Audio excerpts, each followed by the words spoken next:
Good morning, y'all. Welcome back to 4D Farms. In today's video, this is going to be another video in our series of ways to preserve food. Today, this video, I am going to be showing you how a process that I learned that I wanted to try on making fermented sauerkraut. But on this particular day, I just had a few squash that I needed to process right quick, and I'm going to get those cut up and processed and out of the way, and then we'll get to showing you how I'm going to try this process on fermented sauerkraut. I'm taking these last few little squashes that we were getting randomly out of the garden, and I'm shredding these up on this day to use in egg bites and omelets and things like that, throw in soups and stews. I have a KitchenAid mixer that has the shredder, you know, and dicer and chopping attachment on it. But I was just, you know, I only had just a few little squash to do this morning. So, yeah, I'm spilling it all over the floor. So I didn't want to drag out all that equipment just for like 4 or 5 squash. So I just got out my grater here and I'm just going to do those up right quick. I portioned these out into like maybe 2 squash per bag, or maybe like 1.5 cups per, you know, for a serving in a meal. Just different things, different ways I like to portion them out. But I wanted to get these out of the way. But y'all, before I start the sauerkraut tutorial, I'll just tell y'all, I can remember my grandmother doing sauerkraut, and she had the crock and the stick, and she would put a plate in there to weight down the sauerkraut that was in it after she got it chopped up. I didn't have all that equipment. I'm really wanting that crock. Another family member has it, but if I can ever get my hands on it, I'm going to get it, or I may just buy my own equipment. That might be a birthday or a Christmas present. But I don't have all that equipment right now, so I did a lot of research on different ways that you can use different items to make sauerkraut with.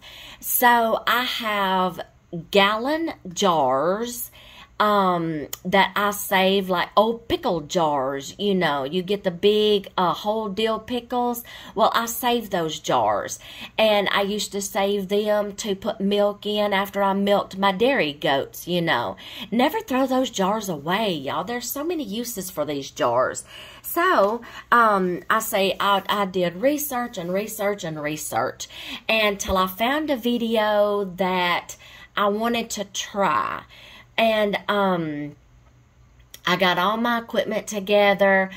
We grew those purple cabbage that you see right there. We grew those in our garden, so they are fresh. They were freshly picked. And I have pickling salt.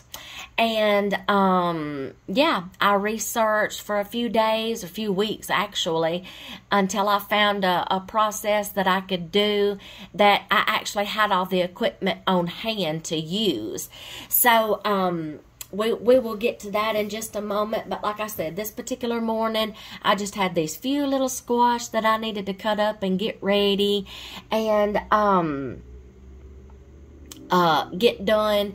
So I shredded them up. I'm going to actually put them in these vacuum seal bags, and I'm going to get them in the freezer and flash freeze them for a little bit before I vacuum seal the bags up.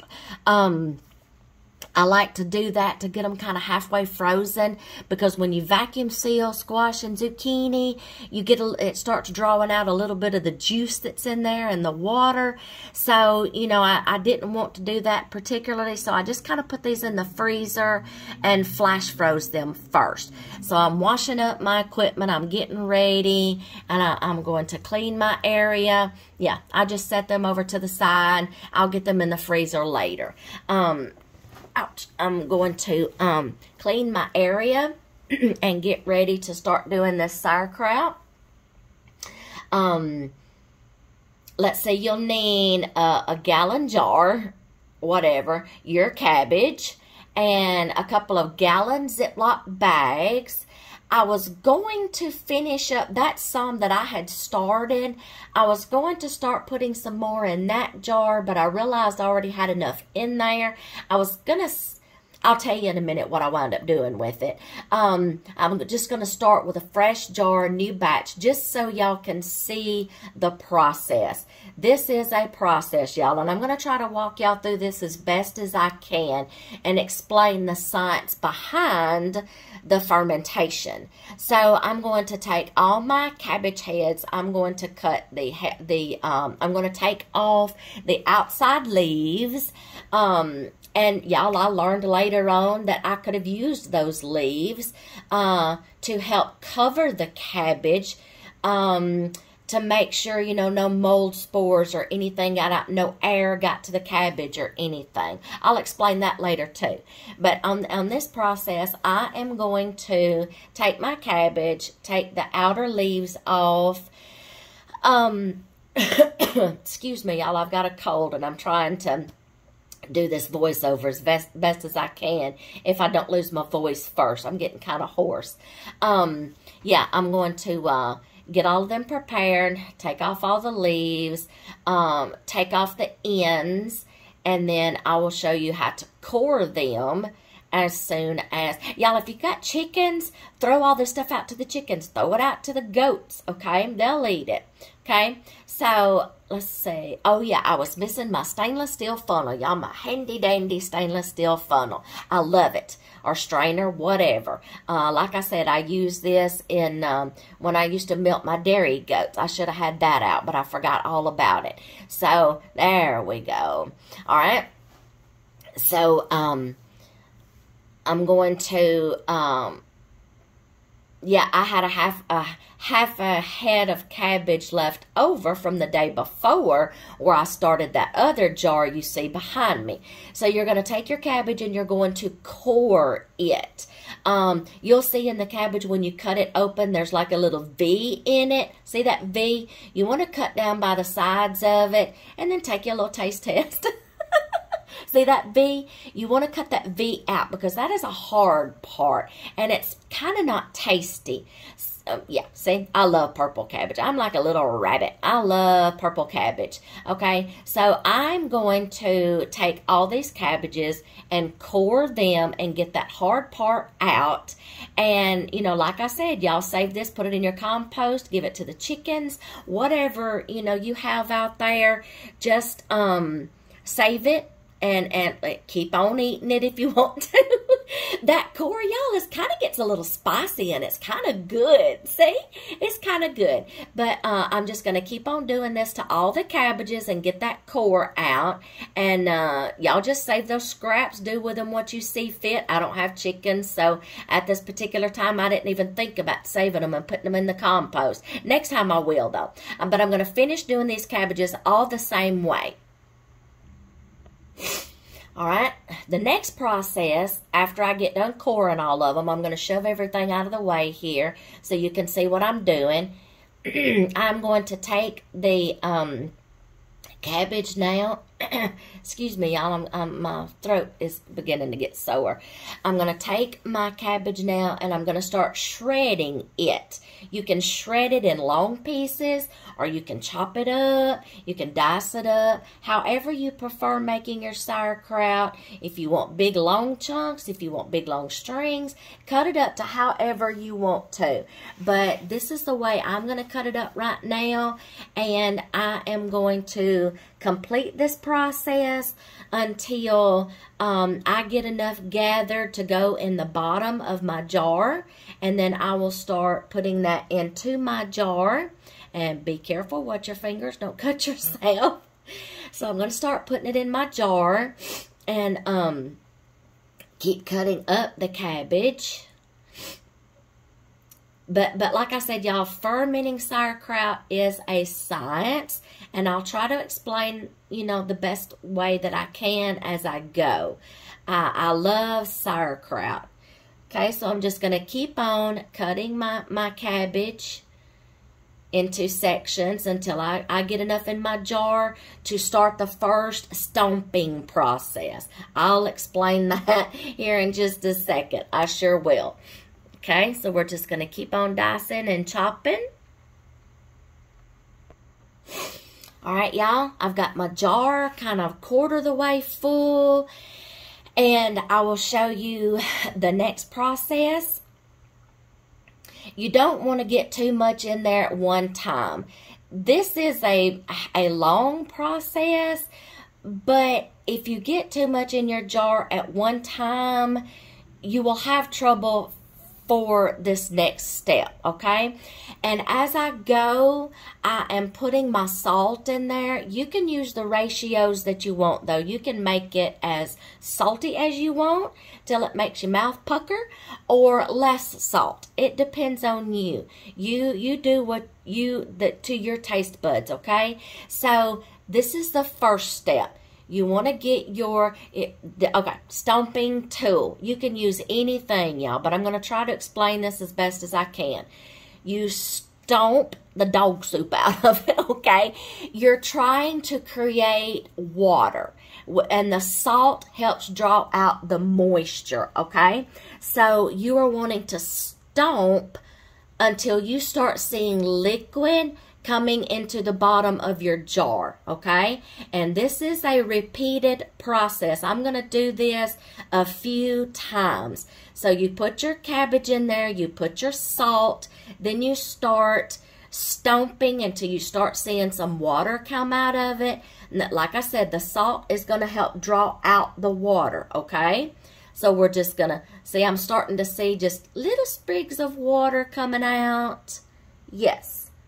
You're going to start seeing water coming up towards the bottom. And this is a tiring process. Keep turning and stomping, okay? This is going to be a tiring process. You're probably going to wear your arm out. And you can get like a bigger tool to do this. Yeah, it was beginning to just wear me out, y'all, okay? So, I'm going to repeat this process again. I'm going to fill my jar, add my salt, stomp, and just keep doing the process, y'all. Fill your jar, add your salt, stomp. Like I said, if you start out with too much cabbage in there at one time, you're going to wear yourself out. So do this in baby steps, okay? So this is what I'm just going to keep doing this process until I get the majority of the cabbage in there that I need. And be careful not adding too much salt. Don't add a tablespoon every time you add some cabbage, because you'll wind up getting it too salty, okay? So I'm just going to keep doing this process, baby steps. You know, like I said, I think I'll wind up doing this 2 or 3 times. You know, just add, cut up, add, stomp. Just keep on going. Watch getting it in the floor till we get to the next step. All right, here we go again. So we're just going to keep on stomping. I got my jar halfway full. We're just going to keep on stomping. And eventually you'll start seeing the water start coming out of this cabbage. I think there's beginning to be just a little bit starting to pool in the bottom of the jar. And this will wear y'all's arms out, y'all, okay? So take a rest if you have to. I know I did. Okay, I'm still stomping, y'all. Yes, this will kind of wear your arm out. I'm still a stomping, okay? Now I'm going to taste test just a little bit, just to see whether or not I need to keep adding salt or stop right there. Starting to get good. I might stop there and I might not. I'm just going to keep on taste testing, okay? And still stomping. All right, see? It's beginning to look good. You see down at the bottom right there, see how some of that juice is coming up? Yes, juice is coming up just like I want it, y'all, okay?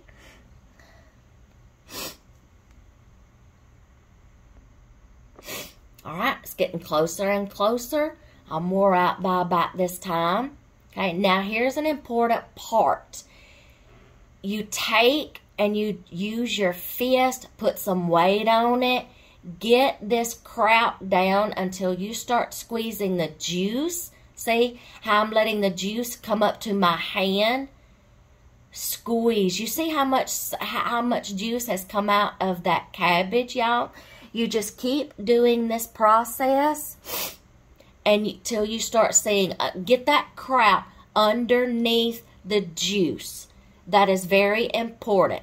Get all the scraps down out of the top of your jar, okay? Yeah, it'll wear you out. Get all of the kraut that you can underneath the juice. Keep pressing. Keep pressing that juice to the top of the kraut.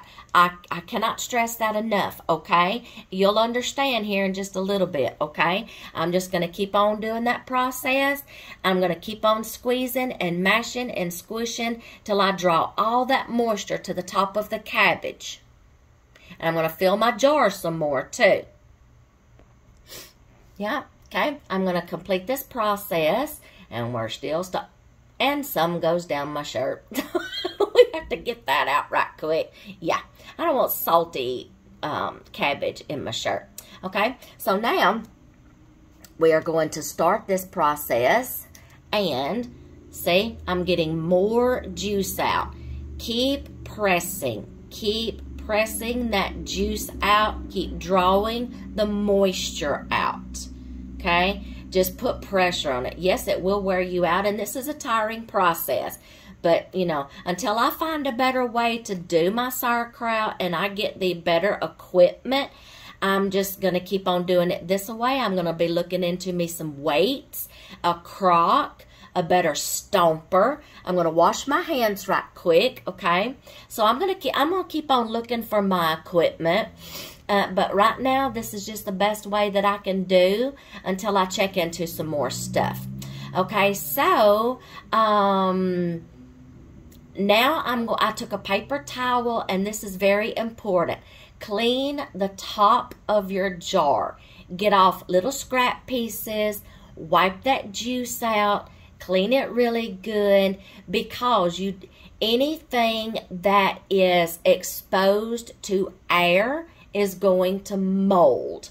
So the next important part is, the next important part is I'm going to use, this was a trick that I saw somebody do. I'm going to use a Ziploc bag half filled with water and then zip tied shut. I'm going to use this as my weight. And I will show you how I put it into the jar, okay? And I'll try to explain this as best as I can. Clean your jar, clean the top of that jar before you put any weight inside your jar, okay? So I've got it halfway full. I've got it closed. I'm going to try to get this inside the jar carefully, the best way I can. Start with the tip and just kind of feed it down in there. Excuse me, y'all, I have to cough. Okay, I'm going to get it down in there. It's kind of jiggly and wiggly, y'all, like Jell-O. But the key concept here is you're using this as a weight. You want to push the cabbage as far down as possible under the juice. You do not want any cabbage exposed to the air. You want the juice to come to the top, overflowing over the cabbage, okay? And this weight, this makeshift weight right here that I've got to make sure there's no air bubbles, and I have to make sure that it is completely inside the jar and pressing down on the cabbage to bring the juice all the way up above the cabbage. I hope I'm making sense, okay? The purpose for this is, like I said, if you've got any air bubbles or any cabbage that is exposed, you are going to get mold spores in your cabbage. And when you get a mold spore, okay, see, I'm pressing down until I start seeing that liquid come up and cover that cabbage. See? Keep pressing all the way around. Make sure you have all the air bubbles out, okay? This is a very important process. You have to make sure all of the air bubbles are out, okay? Just keep on going. See how I'm pressing till I'm making sure that juice is shooting up past that cabbage, okay? Poke that in there. If you get any mold spores inside your jug or your crock, you're going to have to throw the whole batch out or you'll make yourself sick eating it, okay? Poke that bag down in there. Make sure there's no air that can get in there. And then I'm going to clean the outside of my jar. I'm going to take that and I'm just going to set it over to the side just for a few minutes. Later on, these two jugs will go inside a dark, cool cabinet, okay, pantry. Now, this is something I was working on yesterday or the morning. I think it was yesterday, okay? I'm going to taste test right now to see if I need to add it. Since it's been sitting for a while, I needed to test the salt content, the sourness. And I think I got it just right. See? No more salt. That is good enough. Okay, so no more salt. Test your salt in between so that way you don't add so much that you can't eat it, okay? So I'm going to take the rest of this cabbage and I'm going to fill up this jar, okay? I'm just going to finish using up what I can, add a little bit more to it, and just complete this process. Chop, add, stomp, press down, get that juice up to the top of the cabbage. Keep pressing your cabbage down. That's squeezing it. That's what's creating your juice, y'all, your brine. But your cabbage, if you're going to do this, your cabbage has to be covered with the juice. You have to find some kind of weight. You can use fermenting weights. You can buy some. Like I said, I'm going to research and I'm going to try to find me some better equipment. But at the time, we had all this cabbage coming in. I had already canned some. And I'm like, let's try to make some sauerkraut. I've never done it. I remember my grandmother doing it. Surely I can do it. So I wanted to just experiment, y'all. But I've learned some things, and I think I'm going to get me some better equipment. But this was all I had on hand at the time to do with these cabbage right now. So I'm testing to see really how much more I need to go in my jar. So I'm just going to keep doing the process, y'all, till I get in the jar what I feel like is an okay amount. You can't fill your jar too full, or you're not going to get your weight inside there. So I'm going to get to a stopping point, and then we'll do the same thing with this jug. All right, y'all, I went through those same steps. I stomped and I squeezed the juice. You see how packed down that cabbage is in there right now? I just kept on stomping and kept on squeezing and pushing down with my fist until I drawed out more moisture, okay? So I've got me another Ziploc bag filled with water, zipped up, and I'm going to do the same thing that I did with the other one, okay? And get all that air out of there. Make sure nothing is exposed. And get that juice up to the top of the line. And what you do is you set these in, you cover these up with a dishcloth. And you set these in a pantry, in a closet, in a cool, dry place, cool, dark place. And you let them sit for at least 14 days. To get good and fermented. Now, y'all, every day, though, you need to check your jars to make sure there is no mold growth growing, okay? So, after I covered these up, I put them in a pantry. Every day, I see how that juice squeezed up through there? That was good. So, I know no air is going to get in there. So, I'm going to put these in a pantry, and every day I checked on them to make sure nothing was growing in them. I kept them clean, kept them burped. I squeezed on it a little bit every day too, to make sure I squeezed some more juice up to the top to make sure everything was exposed. This is very important. Keep an eye on your jugs every day. Make sure the liquid is coming above the cabbage. No air bubbles is forming. No mold spores is getting in. I cannot stress that enough, y'all. It's very important to make sure that cabbage stays under the brine. Burp it. Get those air bubbles out. I'm just going to cut up the rest of this cabbage that I have left over because I've really got enough fermenting right now in my jugs. And I'm just going to cut up the rest of this and put in a Ziploc bag and put in the refrigerator. And we're going to use that probably for that night's meal. And I'll probably make some coleslaw out of it. So y'all just try this process on fermenting. If you've already got some equipment, you know, good. Try your hand at fermenting some things. But this is the process I did. I was just experimenting. This was the process I did on this particular day.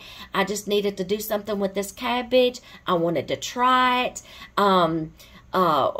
We took out some of that cabbage later on, and we ate some, and just let me tell y'all, it was good.